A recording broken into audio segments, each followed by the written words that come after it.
korban dan meminta tebusan dalam bentuk Bitcoin agar data bisa dibuka kembali. Dalam waktu hanya beberapa hari saja, WannaCry sudah menyerang lebih dari 200.000 komputer di 150 negara.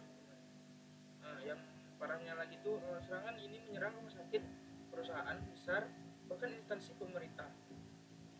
Bayangkan sistem rumah sakit berhenti total, rekaman medis tidak bisa diakses, operasi tertunda, dan layanan publik lumpuh karena data mereka terenkripsi.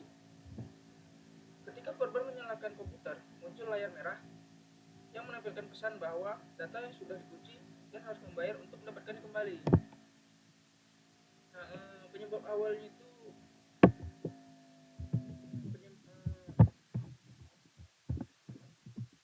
penyebab awalnya itu atau celah keamanan itu kenapa serangan ini bisa terjadi begitu luas?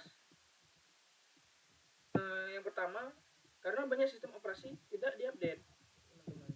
WannaCry memanfaatkan celah keamanan bernama Eternal Glue di Windows. Padahal Microsoft sebenarnya sudah merilis patch untuk menutup celah itu. Sayangnya, banyak komputer belum sempat update dan sebagian masih menggunakan Windows versi lama seperti XP atau 7. Kedua itu kebiasaan pengguna yang kurang aman. Misalnya, membuka email mencurigakan, klik link sembarangan, atau mengunduh file dari sumber tidak jelas. Ini sering menjadi pintu masuk utama bagi malware. Yang ketiga itu tidak adanya backup data. Banyak organisasi tidak rutin melakukan backup akibat saat data transkripsi, semua kegiatan operasional berhenti total. Nah, yang keempat itu keamanan jaringan yang lemah. Firewall tidak aktif, port dibiarkan terbuka, dan jaringan internal tidak disegmentasi. Jadi, begitu satu komputer kena, semuanya ikut terinfeksi. Nah, cara mengatasinya itu sekarang kita bahas bagaimana cara mencegah dan menangani serangan seperti ini. Pencegahan sebelum serangan terjadi yaitu selalu update sistem. Pastikan Windows Update aktif dan gunakan versi yang masih didukung.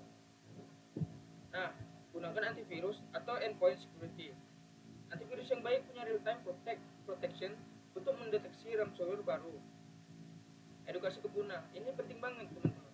Jangan buka lampiran email yang mencurigakan, jangan klik link sembarangan, dan hindari software bajakan. Ada juga backup data secara berkala. Gunakan prinsip 3-2-1 backup. Yang ketiga salinan, 2 media berbeda, 1 disimpan offline. Amankan jaringan, tutup port yang tidak perlu, aktifkan firewall, dan pisahkan jaringan server dan dari jaringan karyawan.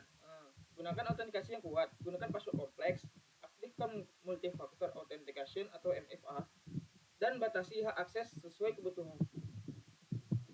Nah, penanganannya itu jika sudah terlanjur terinfeksi, itu kalau sudah kena ransomware, apa yang harus dilakukan?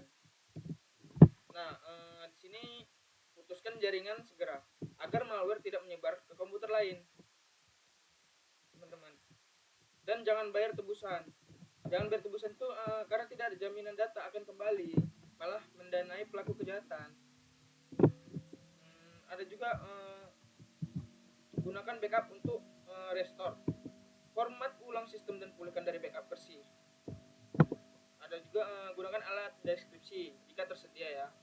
Beberapa organisasi keamanan cyber menyediakan alat gratis untuk mendeskripsikan ransomware tertentu. Dan juga lakukan forensik digital, teman-teman. Tujuannya untuk mencari tahu dari mana serangan masuk, file apa saja yang terkena, dan bagaimana mencegahnya terulang. Jadi kesimpulannya itu dari kasus WannaCry ini kita bisa belajar bahwa serangan ransomware ini bisa melumpuhkan sistem besar dalam waktu singkat. Penyebab utamanya itu seringkali bukan karena teknologi canggih, tapi kelalaian dasar seperti tidak update, tidak hati-hati, dan tidak punya backup.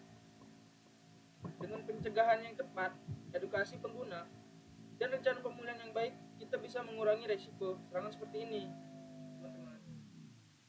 Jadi intinya itu keamanan cyber bukan hanya tugas tim IT, tapi tanggung jawab semua pengguna. Mulai dari kebiasaan kecil seperti update sistem dan berhati-hati membuka email bisa menyelamatkan organisasi dari serangan besar seperti WannaCry. Nah, sampai segitu saja pembahasan kali ini. Saya dan Arjuna pamit undur diri. Wassalamualaikum warahmatullahi wabarakatuh.